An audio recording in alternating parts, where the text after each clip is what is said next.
Μαζί να φτιάξουμε μια Ελλάδα μεγάλη. Να έρθει σαν άνοιξη να διώξει στα χιόνια. Να τραγουδούν στα δέντρα πάλι τα ειδόνια. Ο ουρανός θα... Παρακαλώ. Ναι, γεια σας, την κυρία Πατσίτα Μαρία. Απουσιάζει με άδεια, πείτε μου τι θέλετε. Είναι με άδεια. Ναι. Σχετικά με την προκήρυξη, με τι κριτήρια θα γίνει και αν θα γίνει... Η υποβολή αιτήσεων συνεχίζεται μέχρι 38. Μέχρι 38 δεν έχουν ανακληθεί τίποτα Όχι, όχι. Η υποβολή αιτήσεων όχι.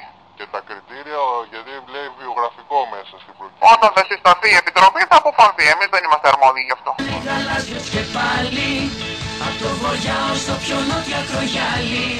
Και στην ψυχή μας θα υπάρχει γαλήνη, γιατί η καρδιά αγάπη μέσα της κλείνει. Σε περιμένω να έρθεις και πάλι, μαζί να φτιάξουμε μια Ελλάδα μεγάλη. Μαζί να γράψουμε λαμπρή ιστορία. Ζήτω η Ελλάδα, ζήτω η θρησκεία, ζήτω η νέα δημοκρατία. Σε περιμένω να έρθεις και πάλι, μαζί να φτιάξουμε μια Ελλάδα μεγάλη. Μαζί να γράψουμε λαμπρή ιστορία.